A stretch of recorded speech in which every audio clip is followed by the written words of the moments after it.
presented by Exquisite Timepieces.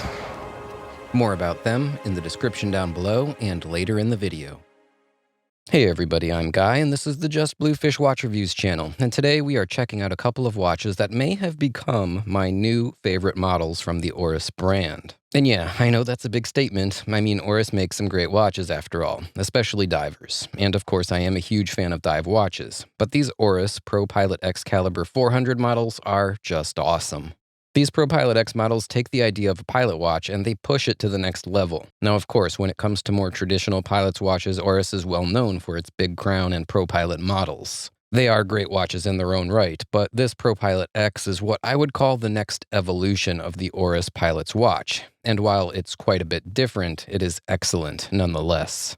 I think the ProPilotX relates to other pilot watches in the Oris range in a similar way that the Oris, Aquis, and the Divers 65 models relate to one another. Now, I am a fan of the Oris Aquis, but when it comes to their divers, it's the Diver 65 that I personally really like. The Aquis is great and technically superior to the 65, but in terms of design and styling, the Aquis is a modern design with a more cutting-edge feature set, while the Diver 65 has a classic, traditional look, and overall, it is somewhat more conservative in its size, scale, and proportions. Now, those are things that I really like about the Diver 65.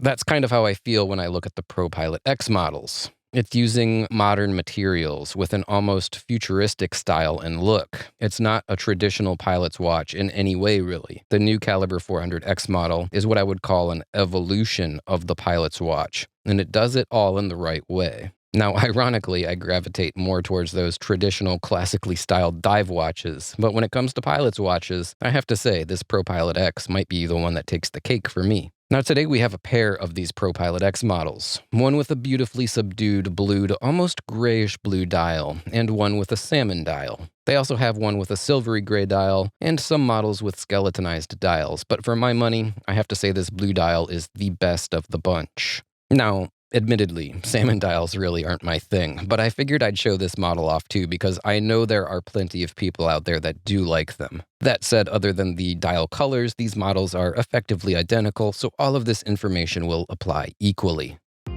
This video is presented in partnership with Exquisite Timepieces, located in Naples, Florida.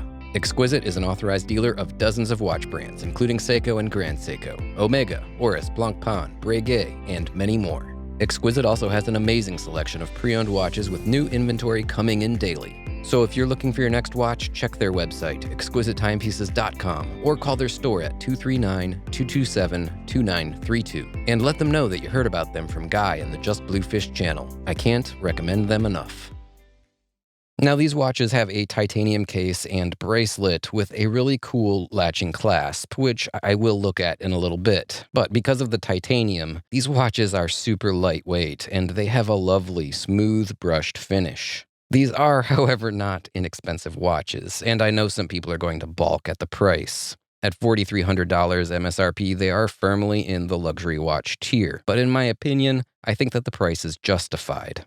Between the quality of craftsmanship and the Oris Calibre 400 automatic movement with a 120-hour power reserve, I might add, that's about the price that I would expect for a watch like this from any brand. In fact, I'd probably expect a higher price from a brand like Grand Seiko or Omega. So from that perspective, this is perhaps a bit of a value considering what you get for the money relative to what other companies are offering.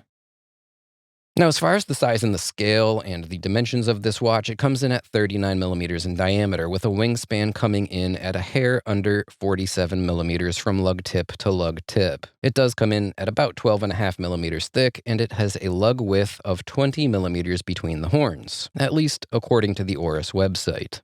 Now, I say that, and I mention the lug width specifically, where the bracelet attaches to the case, because while Oris does advertise it at 20 millimeters, at least on my caliper, it might be a hair more narrow. And if it's not, it certainly presents more like a 19 millimeter wide lug width bracelet anyway, because of how quickly and how aggressively the bracelet begins to taper. Now, this has two effects on the overall presentation of the watch. First, next to the bracelet, the watch case feels slightly more substantial. And second, the bracelet feels a bit more understated than your traditional 20mm sports watch bracelet. This gives an overall effect of the watch presenting larger on the wrist than the dimensions might suggest. Now, something else that gives the watch a sense of being larger than the 39mm measurement is that the dial is also fairly large in the watch face. And by that, I mean that the dial itself measures in at about 32mm across. Now, that's quite a bit larger than something like my Rolex Submariner. The Rolex Submariner is a 40mm diameter watch case, but its dial only measures 28.5mm across. So it's a bigger watch with a smaller watch face or a smaller dial than this Oris.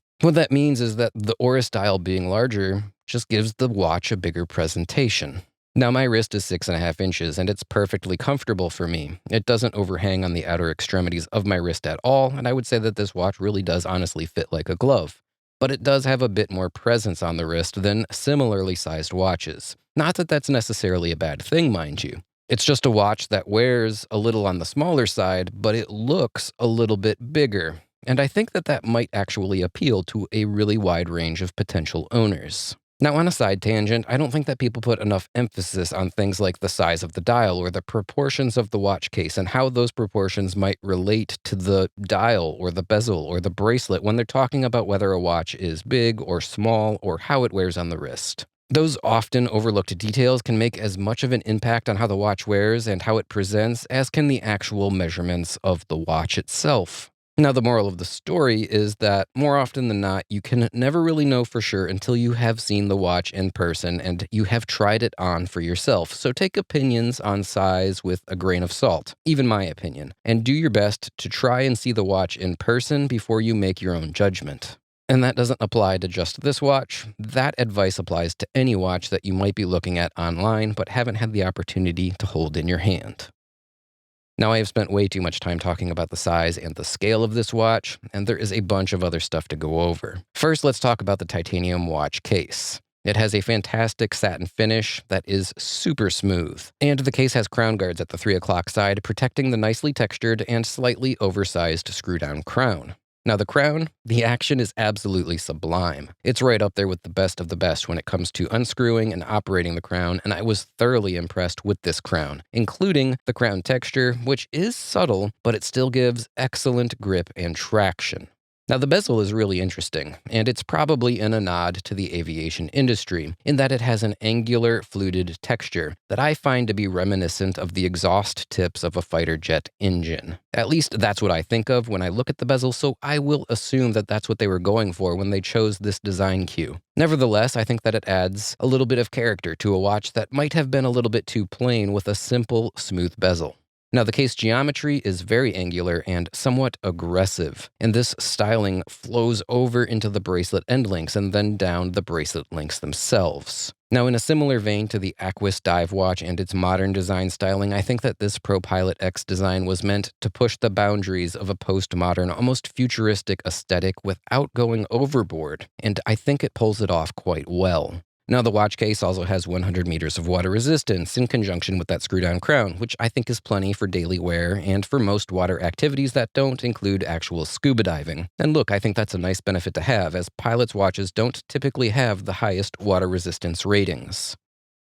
The crystal is a double-domed sapphire crystal with an anti-reflective coating on the interior surface, and there's no distortion when viewing the dial at an angle through that double-domed crystal. And I would also add that the glare and the reflections on this crystal are kept fairly low thanks to that AR coating. There's also a display case back showing off the Calibre 400 movement, and the display case back is very flat so that the watch rides low on the wrist when you wear it. Now, the Calibre 400 movement is, as previously mentioned, a 120-hour power reserve automatic movement developed by Oris that runs at 28,800 vibrations per hour. This is a 21-joule movement, and it is a 3-hand movement with date complication. And while it's not a highly decorated movement, it does look fairly nice through the display case back window. Now, the dial is fairly simple, and what I would say is somewhat understated. That's how I would describe it. And for me, it's just the type of watch face that I like. It's clean and it's straightforward without a bunch of extra fluff or clutter that you don't need. The blue color on this one is in a smooth matte finish, and the hour markers and the graduated chapter ring are in a simple and clean style as well. The date complication at the 6 o'clock position of the dial is in a cutout window with a white date disc and black text, and it's sized well enough to read without being oversized or out of place. The handset is a high-polished stainless steel handset with BGW9 Superluminova fill, and the hands are long and they are slender, and it's matching with the overall style, such as the dial markers, and the aesthetic is nicely incorporated together. Overall, I have to say that it's a really nice presentation, and like I said, I'm a big fan of simple, clean, uncluttered dial layouts, so this one really fits the bill for me. Now, the bracelet is in a three-piece link style, with the outer edge link sections being, like the case of the watch itself, aggressively angled. It takes the traditional oyster link styling and it gives it sort of an aerodynamic look that is very fitting for the watch's overall style. Now, the links themselves are quite thin, which I'm sure adds quite a bit to the overall lightness of this package, and the links do have enough spacing between the joints so as not to be an arm hair pulling bracelet, which is greatly appreciated for me. The links don't bend or articulate quite as much as some other bracelets, however, but I didn't find that to be a problem. It still has plenty of articulation to drape over the wrist comfortably, but it's not like, I don't know, something like a Jubilee bracelet that nearly flops over on itself. It's nothing like that. The clasp is also quite interesting. There is a small inscription on the clasp that says lift, with a tab to fit your finger under. And with almost no effort, you can pop that clasp open and the clasp unfolds to reveal the milled titanium swing arm. Now, it's a really nice system and it's really easy to use. And while it is pretty easy to unlatch the clasp, it does have a really solid feeling lockup that I don't worry might come open accidentally. So this video has gone on for quite a bit longer than I normally have been doing lately, but I really did want to take the time and show this watch off, and I wanted to cover as much of it as I could without getting too crazy with the video's overall runtime length. So for those of you that have stuck with me till the end, let me close this out with my final thoughts on the watch. Now, as I'm sure you can tell, I am really impressed with the Oris ProPilotX. And yes, I know that the price is a bit higher than a lot of watches in the Oris lineup, but I do think that the price is worth it. This is a modern, high-quality timepiece, and it does just about everything right. The styling, it might not be for everyone, I get that. But I have to say that I'm surprised to say that I really do like it personally, despite being the type of person who typically gravitates towards more conventional watch designs. Now, the 120-hour automatic movement is fantastic, and I'm not sure if you can get such a generous power reserve in a watch that costs less than this. Off the top of my head, I can't really think of anything, but let me know down in the comments if I'm forgetting one. Regardless, it's an impressive movement, and it's one of the big reasons why I would say that this might be worth the cost of admission alone, not to mention everything else that this watch does really well. Overall, I am very impressed, and I would definitely recommend this one to anyone that's in the market for a new watch and they like what's going on here with this one. I know that I would personally love to have one in my collection.